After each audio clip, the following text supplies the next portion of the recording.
은혜 받으실 말씀은 빌립보서 3장 8절입니다. 또한 모든 것을 해로 여김은 내 주 그리스도 예수를 아는 지식이 가장 고상함을 인함이라. 내가 그를 위하여 모든 것을 잃어버리고 배설물로 여김은 그리스도를 얻고.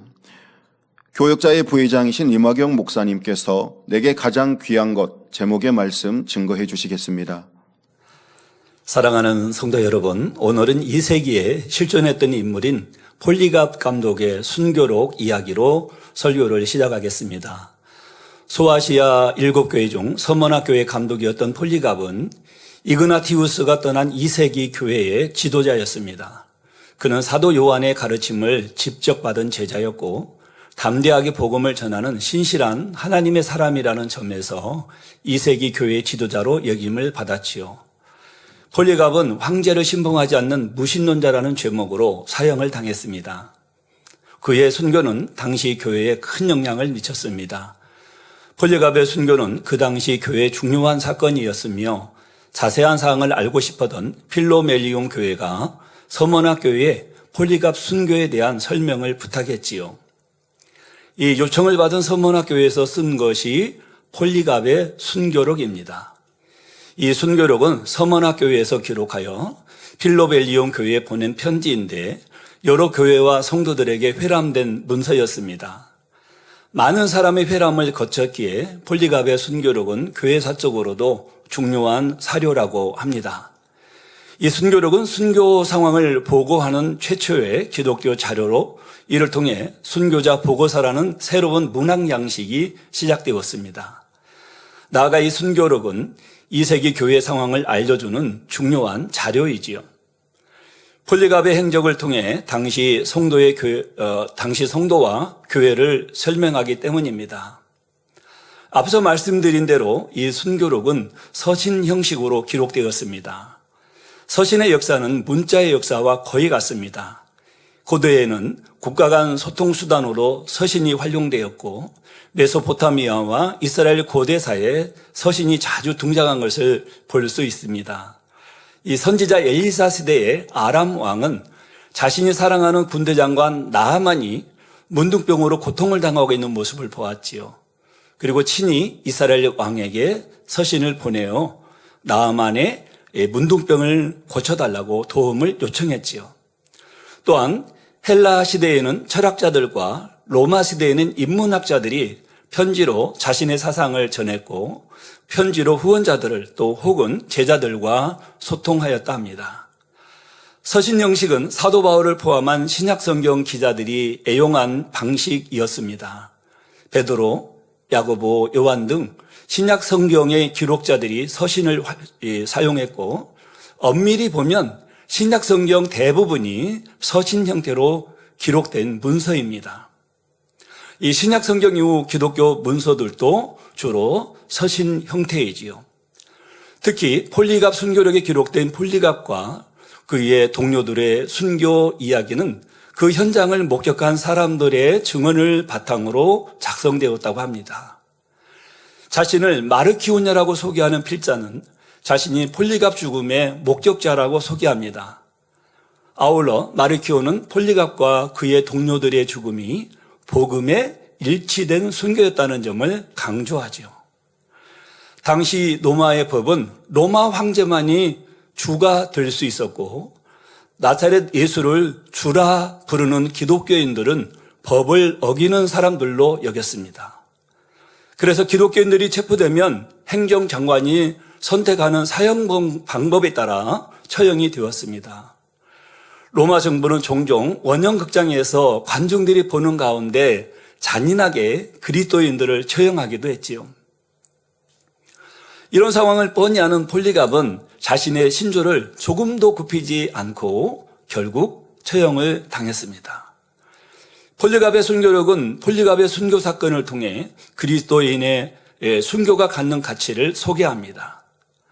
그리스도인의 순교는 저주가 아니라 축복이며 그리스도의 영원한 영광에 동참하는 축복이다라는 것이지요. 폴리갑의 순교록에서는 폴리갑의 순교를 예수님의 순환과 십자가 사건의 공통점을 강조합니다. 폴리갑의 체포, 순환, 죽음의 과정이 예수님께서 순환당하신 과정과 비슷하다는 것이지요. 심지어 예수님을 신문한 사람이 헤롯 안디바였는데 폴리갑을 체포한 인물의 이름이 공교롭게도 헤롯이었다고 합니다. 물론 동일 인물은 아닙니다. 다른 사람입니다. 그러나 이름이 헤롯이었다고 합니다. 우리는 순교자 폴리갑이 가장 귀한 생명을 버리면서까지 지키려 했던 것이 무엇일까를 생각해 보아야 합니다. 폴리갑은 자신을 찾아 수색망이 좁혀올 때 조금도 당황하거나 낙심하지 않았습니다. 예수님께서는 최후의 만찬 후에 감람산에 오르셔서 땀이 땅에 떨어지는 핏방울 되기까지 기도하셨지요. 그리고 감람산 그 기도하신 장소에서 잡히셨습니다. 폴리갑도 평소와 다름없이 기도 생활을 했고 자기 기도 장소가 발각되었을 때 다른 그리스도인의 희생을 막기 위해 스스로 나갔다고 합니다. 예수님께서도 자신을 찾아러 온 병사들에게 말씀하시죠. 나를 찾거든 이 사람들의 가는 것을 용납하라 하셨습니다. 폴리갑도 자신을 체포하러 온 헤롯의 관리와 또 그 일행들에게 음식을 대접하고 잠시 기도할 시간을 요청하여 은혜 충만하게 기도를 드리고 체포되었다고 합니다. 순교자 폴리갑은 기도의 사람이었고 예수 그리스도의 가르침을 그대로 실천한 참 제자였습니다. 집정관은 그를 경기장으로 끌고 갔지요. 폴리갑을 데리고 가기 전 집정관은 폴리갑을 회유합니다. 황제는 주님이다 라고 말하고 풀려나라고 권했습니다. 그러나 폴리갑은 거부합니다. 폴리갑이 경기장에 들어설 때 하늘로부터 폴리갑아 힘을 내고 용감하라는 음성이 들렸다고 하지요. 그곳에 있던 집정관은 폴리갑임을 확인하고 다시 또 회유합니다. 그리스도를 부인하도록 권했습니다. 그는 황제의 신에게 맹세하고 그리스도를 못 오가면 풀어주겠다고 말합니다. 그러자 폴리갑은 이렇게 말했다고 합니다. 86해 동안 나는 그분을 섬겼습니다. 그분은 나에게 어떤 그릇된 행위도 하지 않으셨습니다. 그런데 내가 나를 구원하신 왕을 어떻게 못 오갈 수 있겠습니까? 이렇게 말했지요. 그러나 집정관은 다시 황제의 수호신에게 맹세하라고 하지만 폴리갑은 끝까지 맹세를 거부하지요.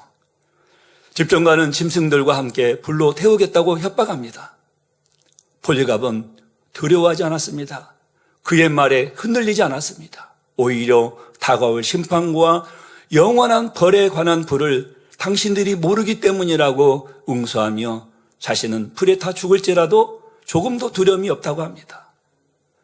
그때 그곳에 와 있던 폴리갑을 반대한 유대인들은 이렇게 말했다고 합니다. 이 사람은 많은 사람에게 기원제물을 바치지 말고 즉 황제 수호신을 숭상하지 말라고 가르친 아시아의 스승이자 그리스도인들의 아버지이며 우리 신들에 대한 파괴자이다. 물론 맞습니다. 오직 그리스도만을 사랑하고 섬기는 그런 하나님의 사람이었습니다. 그렇지만 바로 유대인들이 말하는 여호와 하나님을 파괴하는 그런 사람이었습니까? 그렇지 않았습니다. 폴리갑은 체포된 후 온갖 유혹과 위협을 이기고 사형틀에 묶였습니다. 사형틀에 묶인 그가 드린 마지막 기도는 죽음을 두려워하지 않는 담대한 기도였지요. 이 기도는 십자가상에서의 주님의 기도를 닮았다고 합니다. 순교자 폴리갑은 철저히 주를 닮기 위해 마지막 순간까지 노력했던 것이지요. 성경에는 기록되지 않았지만 믿음의 선질들 중에도 자신에게 가장 귀한 것이 무엇인지를 알아 생명을 다한 사랑으로 많은 선진들이 드렸습니다. 그러므로 오늘을 살아가는 성도들은 그리스도를 본받고 오늘의 또 본문의 기록자인 사도 바울을 본받으면 물론이요 폴리갑 같은 믿음의 인분들의 삶을 본받아 살아가야 하겠습니다. 성도 여러분, 현대는 물질 만능주의 시대라고 말하는 이들이 있습니다. 인생의 가치관이나 삶의 목표가 온통 이 돈과 또 이 눈에 보이는 것에 집중되어 있는 것을 볼 수 있지요. 그러니 보이지 않지만 실존하시어 인생의 생사복을 주관하시는 하나님을 찾고 만나려 하는 사람들은 참으로 많지 않음을 볼 수 있습니다. 그러니 현재인들은 폴리갑처럼 순교를 했다고 하면 참 어리석은 선택을 했다고 말할 수도 있습니다. 자신의 명예, 권세부, 그리고 가족을 위한 삶이 아니라 우리를 위해 십자가에서 죽으시고 부활하신 주님을 따라가는 삶을 어리석다고 말합니다. 어떤 사람은 돈이 목숨보다 귀하다고 합니다.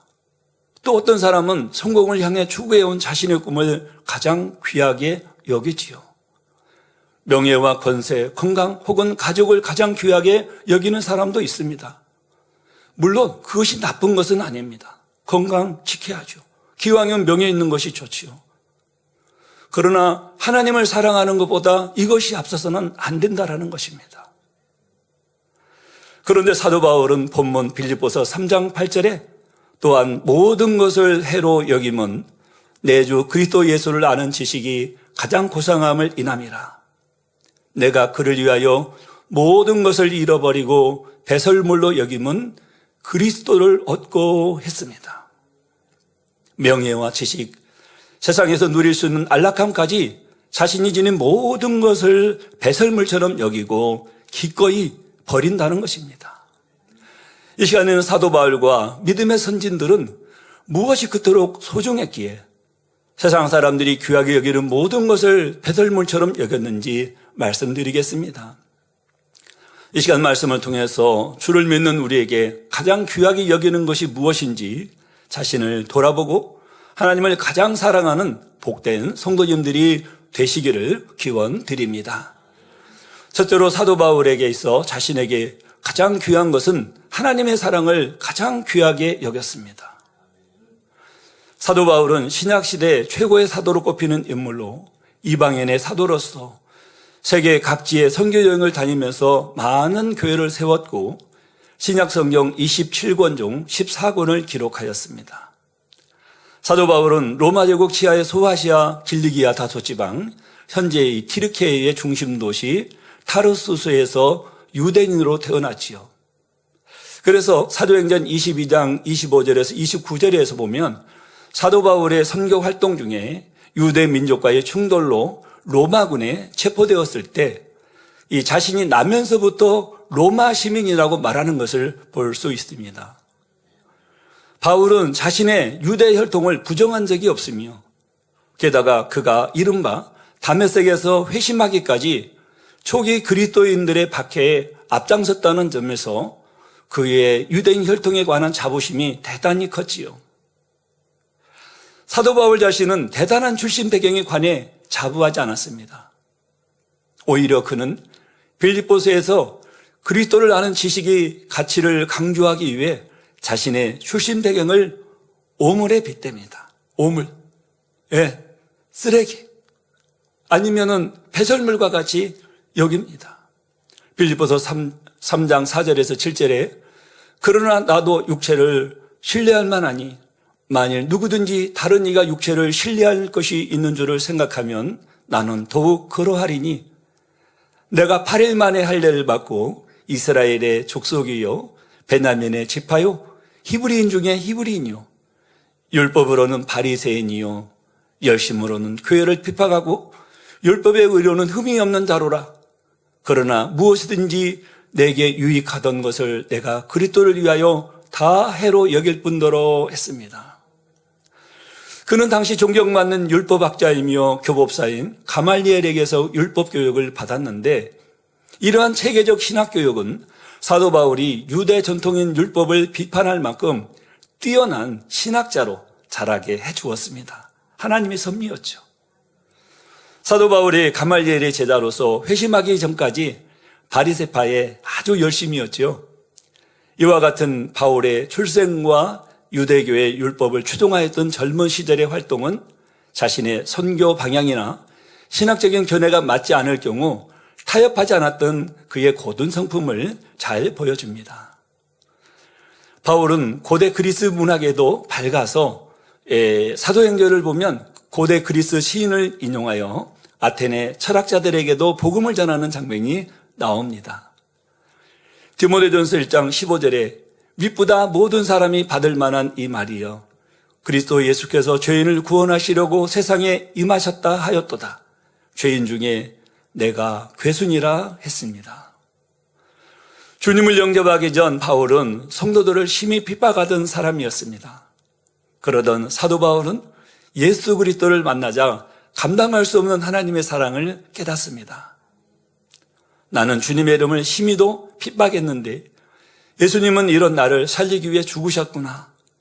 죄 없으신 하나님의 아들이 나 같은 죄인을 위해서 참혹한 고통과 순환을 받고 죽으셨구나 하는 것을 절절히 느끼면서 사랑과 감사가 가슴 깊이 사무쳤지요.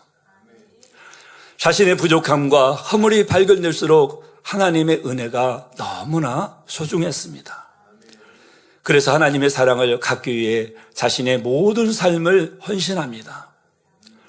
고린도후서 5장 13절에서 15절에 우리가 만일 미쳐서도 하나님을 위한 것이요 만일 정신이 온전하여도 너희를 위한 것이니 그리스도의 사랑이 우리를 강권하시는도다. 우리가 생각건대 한 사람이 모든 사람을 대신하여 죽었은즉 모든 사람이 죽은 것이라. 저가 모든 사람을 대신하여 죽으심은 산자들로 하여금 다시는 저희 자신을 위하여 살지 않고 오직 저희를 대신하여 죽었다가 다시 사신 자를 위하여 살게 하려 함이니라 했습니다. 이 말씀대로 사도 바울은 주님만을 위해 살았지요.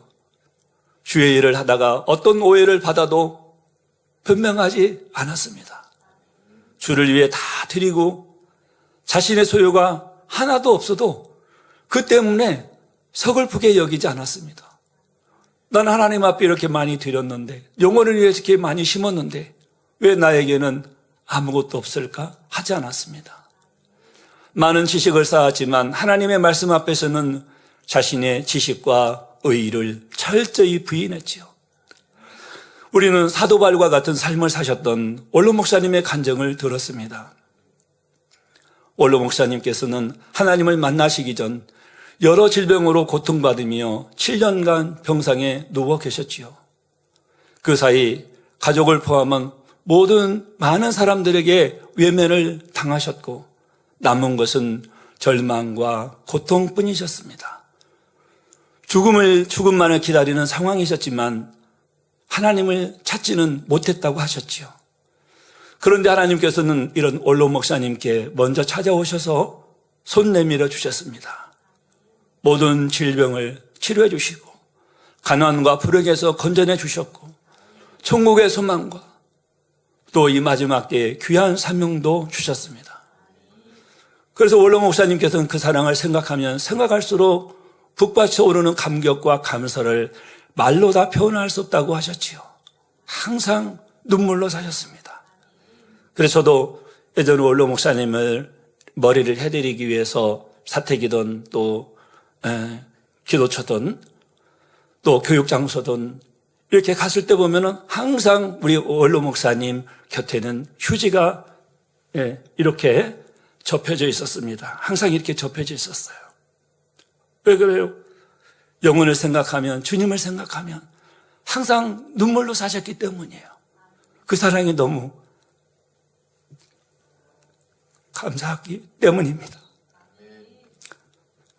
그렇기 때문에 늘 하나님을 위해 살기 원하셨고 하나님께서 부르시는 마지막 순간까지도 그렇게 온전히 들이셨습니다. 우리는 일이 자기 뜻대로 이루어질 때만 하나님이 나를 사랑하시고 나를 지키시고 보호하신다고 생각해서는 안 됩니다. 때로는 내가 원하는 대로 기도의 응답이 안 되는 것 같아도 그것이 하나님의 뜻이라면 기꺼이 감사와 행복함으로 그 길을 가는 것이 진정 그리스도인의 삶이라는 사실입니다. 내 뜻대로 다 된다고 보세요. 그럼 세상이 어떻게 되겠습니까? 바로 공의 가운데 하나님의 뜻이 사랑과 공의 가운데 펼쳐질 때 그 안에서 옷감을 짤 때의 날실과 이렇게 실들이 함께 어우러져서 아름다운 옷감을 만들어 가듯이 그렇게 이루어져 가야 되는 것이죠. 하나님은 인간경작의 6천년의 인간경작의 역사 전체 그림을 그리시고 그 그림들을 이루어 가시는 것입니다. 완성해 가시는 것입니다. 그런데 그 안에서 한 사람의 어떤 사적인 것, 그것을 응답해 주셨다고 하나님은 나를 사랑하시고 그것을 응답해 주시지 않았다고 해서 나를 사랑하시지 않는 것이 아니라 하나님을 사랑하는 분들을 때로는 이렇게 폴리갑처럼 순교를 당하게도 하시고 또 사도 바울 역시도 순교를 당하셨죠. 바로 하나님의 사랑을 가장 귀하게 여기고 살아온 사도 바울이 로마 감옥에 갇히고 황제의 핍박을 받은 결과는 무엇이었습니까?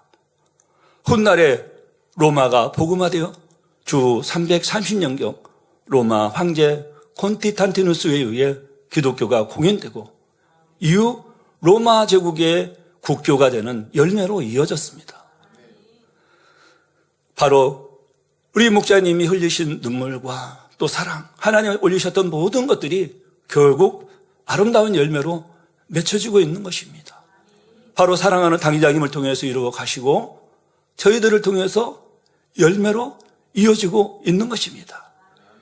그리고 그토록 기도하셨고 헌신하시면서 이루시고자 했던 모든 것들은 저희들이 이루어 드릴 겁니다. 여러분, 그런데 이처럼 귀한 하나님의 사랑은 몇몇 사람에게만 특별히 임하는 것이 아닙니다. 죄인들을 위해 십자가에 달려주신 그 사랑은 우리 모두에게 똑같이 임한 것이지요. 물론 모두가 사도 바울의 경우처럼 극적인 상황에서 주님을 영접한 것은 아닙니다. 그러나 나름대로의 간증과 체험은 다들 있기 마련이지요. 처음 하나님의 사랑을 깨닫고 불타오를 때 생명 다해 믿음의 길을 달려가셨듯이 지금도 변함없이 뜨겁게, 전보다 더 뜨겁게 우리는 달려가고 있어야 합니다. 하나님의 사랑은 시간이 지난다 해서 희미해지는 것이 아니지요. 오히려 시간이 지날수록 더욱 새롭고 날이 갈수록 더 깊어질 뿐입니다. 하나님께서 주신 이러한 은혜와 사랑을 항상 되새기며 날마다 더 새로운 감동 속에 내게 가장 귀한 것을 드리며 달려가는 여러분이 되시기를 기원드립니다. 두 번째로 사도 바울은 자신에게 있어 천국 복음을 가장 귀하게 여겼습니다. 하나님께서는 우리를 위해 천국을 예비해 하셨습니다. 죽을 영혼을 살리시고 지옥에서 건져주신 것만도 너무나 감사한 일인데 믿는 자녀들에게는 세상 무엇과도 비교할 수 없는 천국까지 주시지요. 여러분이 너무나 큰 빚을 지고 잡혀가서 사형당할 처지가 되었다고 생각해 보겠습니다. 그런데 어떤 큰 부자가 또 권세자가 나타나서 여러분을 사랑해서 대신 모든 빚을 갚아주고 죄를 사함받을 수 있는 길을 열어주었습니다. 그것만으로도 너무나 감사하고 평생도록 은혜를 갚아야 할 터인데 그 부자는 여러분을 자신의 호적에 올리고 상속자로 삼아 모든 소유를 누리게 해줍니다. 의식주가 부족하지 않도록 모든 것을 풍요롭게 해줍니다. 얼마나 감사하고 감격할 만한 일입니까? 우리는 바로 이러한 은혜를 받은 사람들이지요. 사도 바울은 천국을 직접 보았습니다. 고린도후서 12장 1절에서 5절에 무익하나마 내가 부득불 자랑하노니 주의 환상과 계시를 말하리라. 내가 그리스도 안에 있는 한 사람을 아노니 14년 전에 그가 셋째 하늘에 이끌려 간 자라. 그가 몸 안에 있었는지 몸 밖에 있었는지 나는 모르거니와 하나님은 아시느니라. 내가 이런 사람을 아노니 그가 몸 안에 있었는지 몸 밖에 있었는지 나는 모르거니와 하나님은 아시느니라. 그가 낙원으로 이끌려가서 말할 수 없는 말을 들었으니 사람이 가히 이르지 못할 말이로다. 내가 이런 사람을 위하여 자랑하겠으나 나를 위하여는 약한 것들 외에 자랑치 아니하리라 했습니다. 사도 바울은 자신이 본 셋째 하늘 낙원, 천국 중에서도 가장 낮은 단계이지만 세상의 그 어떤 부와 권세와 그 어떤 행복도 배설물처럼 헛되게 보일 정도로 너무나 아름답고 황홀한 곳이었습니다. 바울은 이 천국 소망 하나로 어떤 상황에서도 행복이 가득했지요. 지금 당장 줄이고 목마를지라도, 고된 일 속에 지쳐 있더라도 그 마음에는 항상 감동이 있었습니다. 저는 이 말씀을 준비하면서 당회장님을 생각해 보았습니다. 교회를 이끌어 가시는 머리로서, 인도자로서, 만민의 책임자로서 참 당회장님의 마음에 여유가 없으시겠다라는 그런 생각을 해보았어요. 어떤 것에 대해서 큰일이 있다여서 누가 대신해 줄 수 있는 것이 아니고 당회장님이 다 그 일들을 감당하셔야 됩니다. 재정의 문제, 영혼의 문제, 모든 것들 하나하나. 그러니 이것은 좋으니까 내가 하고 저것이 싫으니까 내가 안 한다 할 수 없으시죠. 지난주에는 참 죄송하면서 제가 한 주를 보냈습니다. 화요일은 대선이라 미리 사전 선거하고 하루 쉬면서 또 체력 단련도 저는 하루 했습니다. 그리고 금요일은 현충일이라 또 가족과 식사도 하고 또 한강도 가서 배도 타고 그렇게 했어요. 그런데 당회장님께서는 기도처에서 또 앞으로 일들을 위해서 일꾼들을 만나서 그들과 회의하시고 또 앞으로 계획을 하시는 그 시간을 화요일에 또 보내셨고, 금요일에는 학생들을 초청해서 그 학생들 오기 전에도 얼마나 준비하면서 설레임으로 지난 주일에 학생들 한 사람 한 사람을 보면서 주일 저녁 예배 끝나고 학생들이 나가죠. 그 학생들을 보면서 금요일에 꼭 와, 금요일에 보자. 그 학생들의 눈 마주쳐 주면서 초청해 주시는 그런 모습. 와서 맛있는 것도 먹고 천국의 소망도 더하고 영적인 교제도 이루고 그렇게 하는 그 사랑의 마음이 막 전달이 되는 거야. 근데 제가 대신해 드릴 수 없잖아요. 당회장님의 일을. 할 수만 있다면 하겠는데 할 수 없잖아요. 당회장님이 고유 사명이신데. 그러니 민망하고 죄송한 마음밖에 안 들시오. 그러면서 사도 바울도 어떤 여유가 있어서 내가 좋은 것은 하고 이런 것을 싫으니 안 하겠다가 아니라 어떤 것이라 할지라도 주의 뜻이라면 다 이루었구나. 당회장님께서도 지금 이 만민을 이끌어 가시는 이 사역 속에서 얼마나 많은 일들을 이렇게 홀로 감당하실까라는, 아무리 주변에서 보좌하는 사람들이 우리 또 당회장님의 마음을 알아서 한달째라도 그 마음이 어떻게 10의 1이나 알겠습니까? 항상 저도 그런 것들을 생각하면서 기도하죠.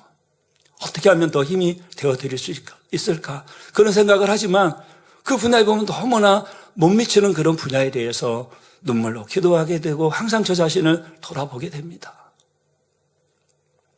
사도 바울은 고난받아 삶의 소망이 끊어지려 할 때에도 천국을 주신 아버지의 은혜를 생각하면 다시 일어나 달려갈 힘이 솟아났지요. 그래서 어찌하든 거룩하고 정결한 마음을 이루어 하나님 보좌 가까이 있기 위해 변화되고자 노력함으로, 그렇기 때문에 나는 날마다 죽노라 고백한 것입니다. 내가 날마다 죽어야 해 주의 곁에 가지요. 내가 살아있으면, 내가 살아있는 건 무엇입니까? 죄가 살아있는 것입니다. 내가 의가 살아있는 것입니다. 내 자존심 교만함이 살아있는 것입니다. 내 지식과 이론이 살아있는 것입니다. 과연 그것을 하나님 앞에 온전히 깨뜨려 버리지 못한다면 어찌 주 앞에 하나님 가까이 있겠습니까? 그러니까 날마다 죽노라 고백한 것입니다. 그동안 우리는 천국과 천국 생활에 대해 많은 말씀들을 배웠지요. 천국은 어떻게 분류되는지, 각각의 처소마다 집의 외형은 어떻고 집 안에는 어떤 시설이 있는지, 그 안에 장식된 포석은 어떠한지, 천사들이 어떻게 수종을 드는지, 어떤 옷을 입고 어떤 면류관을 쓰며 우리의 모습은 어떻게 변화될지, 이러한 세세한 것까지 우리는 들었습니다. 또 천국 적자에 기록되어 있습니다. 이런 말씀은 특별한 사람에게만 해당되는 것이 아니죠. 멀고 먼 훗날의 일도 아닙니다. 천국은 바로 우리들이 들어가야 할 초소이며 주님께서 다시 오시면 곧 들어갈 곳이지요. 그런데 천국에 들어갈 것을 참으로 소망한다면 그냥 바라기만 하는 것이 아니라 이를 위해 투자해야 합니다. 이 땅에서도 내 집을 마련하기 위해 갖고 싶은 것, 먹고 싶은 것을 아껴 저축을 하고 쉬고 싶은 것을 참으면서 일합니다. 가장 가치 있게 여겨야 할 천국의 집은 이 땅의 집과는 비교할 수 없으니 더욱 인내하며 투자할 가치가 있지요. 그러므로 썩어 없어질 이 땅의 것이 아니라 천국의 하나라도 더 쌓는 지혜로운 우리 성도님 되시기를 바랍니다. 현실에 어떤 어려움이 있다 해도 천국 소망에 있으면 지치지 않지요. 서둘러 죄악을 벗어버리고 열심히 사명 감당하며 충성하며 날마다 기쁨과 감사로 모든 것을 가장 귀하게 여길 천국에 쌓아가는 여러분이 되시기를 기원드립니다. 셋째로 사도 바울은 자신에게 있어 영혼을 가장 귀하게 여겼습니다.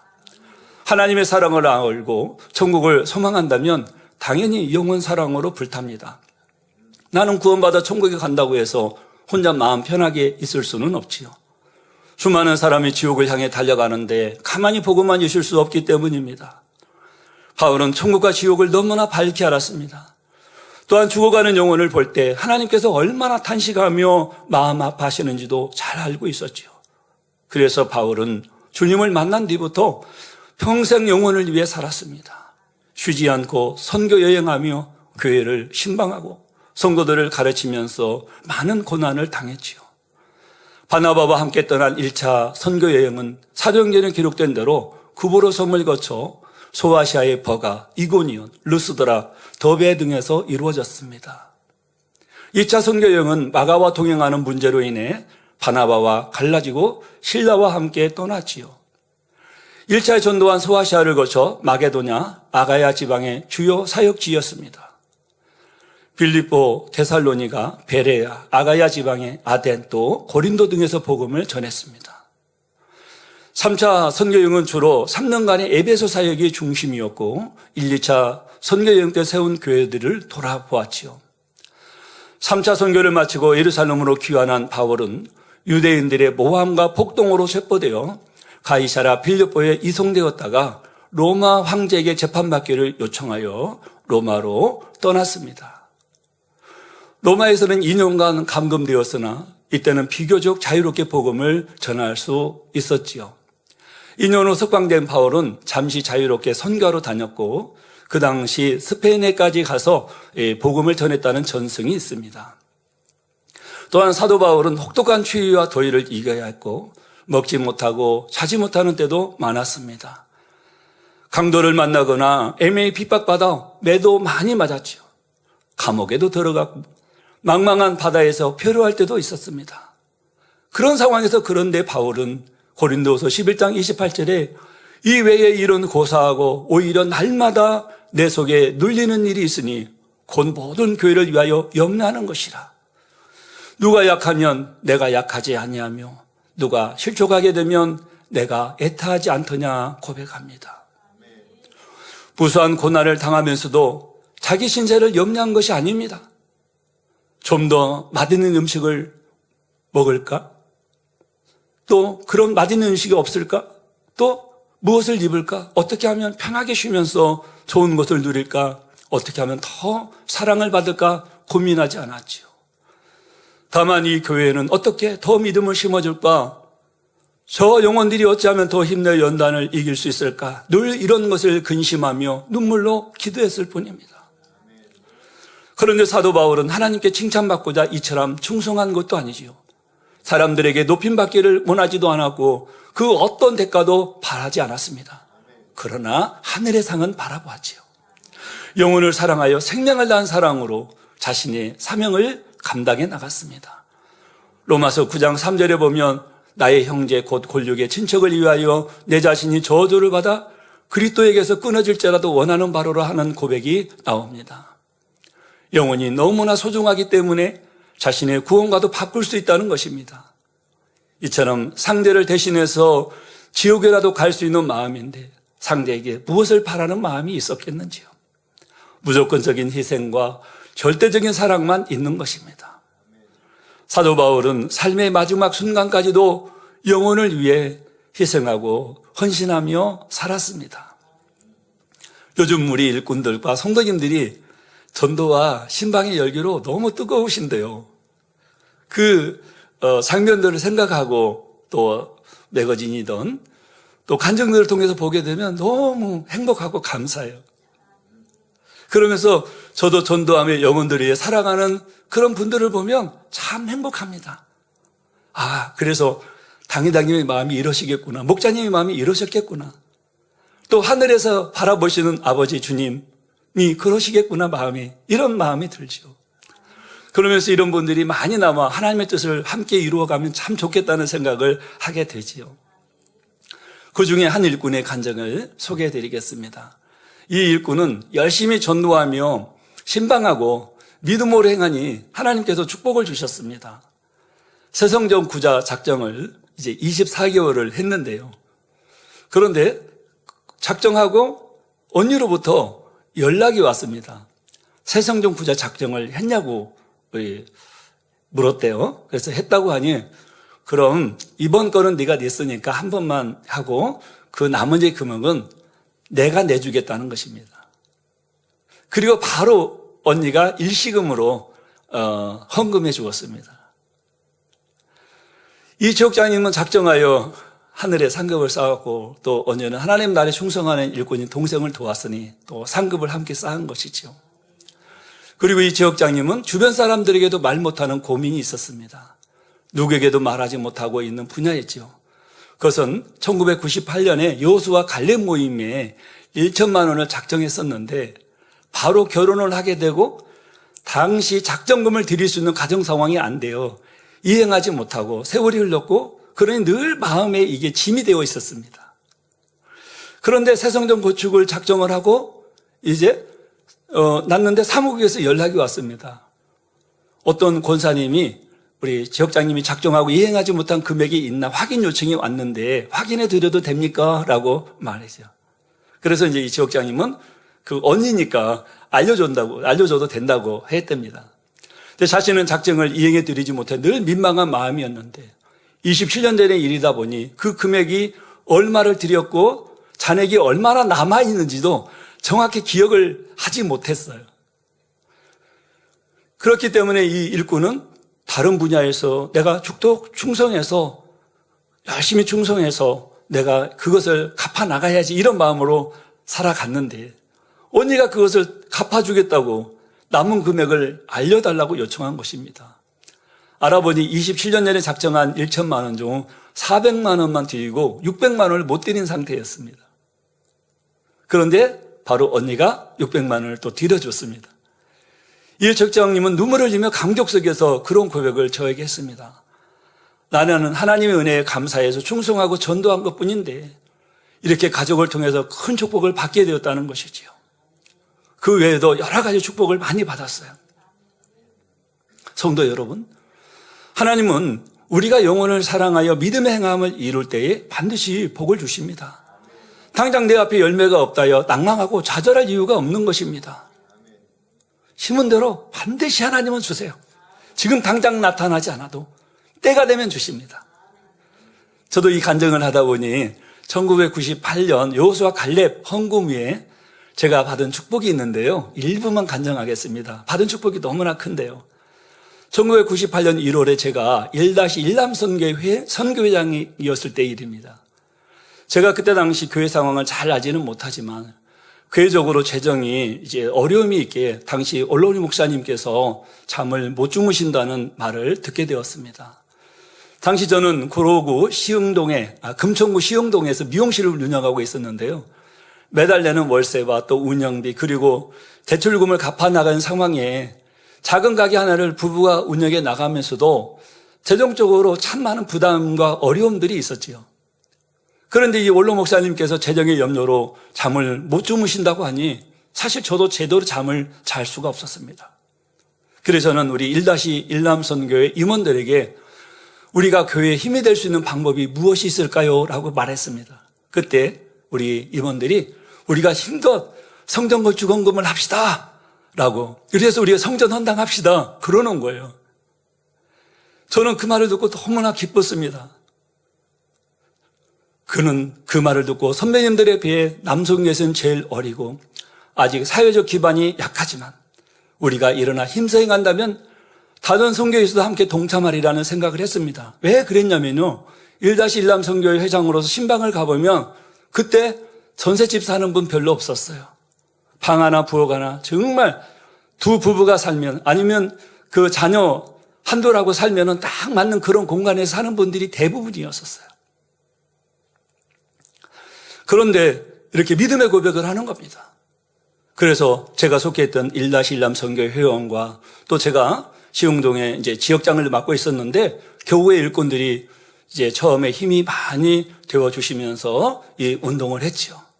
그때 저는 1998년에 미용실의 임대 보증금이 1천만 원이었습니다. 살림집이 따로 있는 것이 아니고 미용실 뒤편에 작은 방이 하나 있어서 연탄을 떼면서 세 식구가 거기서 살았지요. 그렇지만 교회에 필요한 상황이 인식이 됐기 때문에 당시 가지고 있는 현금은 없었지만 우리 가족은 1,200만 원을 믿음으로 작정을 하였습니다. 저 1,000만 원, 집사람 그리고 딸 믿음해서 100만 원씩 해서 1,200만 원을 작정을 했습니다. 그리고 작정을 이행하기로 약속된 날짜가 이틀 앞으로 다가왔습니다. 이틀이 지나면 작정을 이행해야 하는데 현금을 가지고 있지 않았어요. 돈은 사실 가지고 있질 않았어요. 없었어요. 근데 당시 금요철아 2부까지 마치고 집으로 돌아가는 차 안에서 저희 아내가 저에게 이렇게 물었습니다.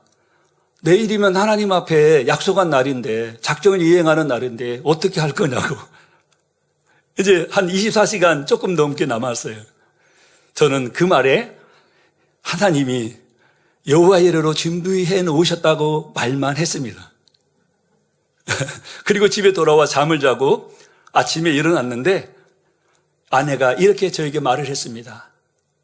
내가 적금을 해놓은 것이 있는데 이만큼은 그 적금 재정으로 해약해서 하고 나머지는 주택부금을 해약하고 또 보험에 저축해 놓은 곳에서 약관 대출을 받자는 것이죠. 사실 지금에야 말을 하는 것이지만 그렇게 하고 싶은 마음이 저의 마음이었는데 제 임의대로 하면 아내가 불편할 것 같아서 말은 못하고 계속 몇 개월 동안 기도만 하고 있었습니다. 그런데 제가 생각했던 것을 그대로 아내가 성령의 주관을 따라 말해주는 것이었습니다. 그렇게 아내의 동의를 얻어 주택, 청약부금을 해약하고 보험회사의 대출을 받아 작정금을 기한 내에 이행했습니다. 하나님 앞에 드리고 이렇게 하는 것이 얼마나 행복했고 감사했지요. 그 감사에게도 그해 연말에 주의종의 길을 갈 수 있도록 불러주셨습니다. 저에게는 이 또한도 하나님의 인도하심이었죠. 저는 초등학교 4학년 11살 때 교회 다니기 시작했습니다. 그러면서 나중에 어른이 되면 하나님 말씀을 전하는 사람이 되겠다고 기도를 하였죠. 그런데 중학교에 입학하면서 학교 생활과 교회 생활을 모범적으로 하지 못했고 심한 사춘기를 겪으면서 방황을 했습니다. 그 방황의 세월은 계속 이어져서 알코올 중독과 또 그러므로 몸이 약해짐으로 어머니와 가족들의 아픔이 되었지요. 그렇게 방황의 삶을 살고 있었으니 주의 종의 길은 생각도 하지 못했습니다. 그런데 성령의 충만한 만민의 재단에 와서 기도할 때 성령의 역사로 주의 종으로 서원한 것이 생각이 났어요. 근데 서원한 것은 해로울 자라도 반드시 지켜야 된다고 성경에 기록되어 있잖아요. 또 설교 말씀을 듣고 이제 주의 종의 길을 가려고 했는데 가족의 반대로 그 또한도 쉽지 않았어요. 이미 결혼한 상태이기에 제 마음대로만은 할 수 없었습니다. 그런데 교회에서 98년 12월에 주의 종으로 불러주시니 가족의 반대가 변하여 오히려 적극적 지지가 되었고 오늘 이렇게 하나님의 말씀을 전하는 종이 되었지요. 또 하나는 제가 주택 청약부금을 해약하여 드렸다고 했는데 1순위가 된 통장이었습니다. 그런데 하나님께서는 그 믿음의 행함을 받으시고 현재 제가 살고 있는 작은 사택으로 이사하는 축복을 주셨습니다. 얼마나 이것이 축복이냐면요. 제가 작은 사택으로 들어오기 전 선배 목사님이 자신이 꿈 얘기를 하는 것입니다. 꿈에 전도사님이 사는 집이 생수의 근원이 되어 그 온 사방에 물이 흘러 넘치더라는 것이죠. 제가 작은 사택으로 이사를 하게 될 것을 전혀 모르는 분입니다. 그런데 이것도 이사하기 몇 개월 전에 그런 말을 저에게 해주었습니다. 얼마나 큰 축복인지 저는 지금 생각해도 감동이죠. 바로 사택은 원로 목사님, 원장님, 당회장님, 사택 식구들이 거주하는 공간이죠. 그러니 거기가 생수의 근원이 되어 사방으로 흘러가는 것은 이 성결의 복음으로 민족 복음화를 이루고 전 세계로 뻗어나갈 것을 보여주신 것입니다. 하나님의 나라를 이루기에 최선을 다해 내게 가장 귀한 것을 들었을 때 하나님은 반드시 축복으로 갚아주셨다는 사실입니다. 하나님께서는 우리가 물질로 심은 것뿐 아니라 교회와 영혼을 사랑하는 마음을 행한 것도 일일이 기억하여 행한 대로 갚아주십니다. 앞에서 새성전건축 작정을 하고 축복을 받은 일꾼의 간증을 소개해드렸는데 그분은 자신의 마음을 이렇게 표현합니다.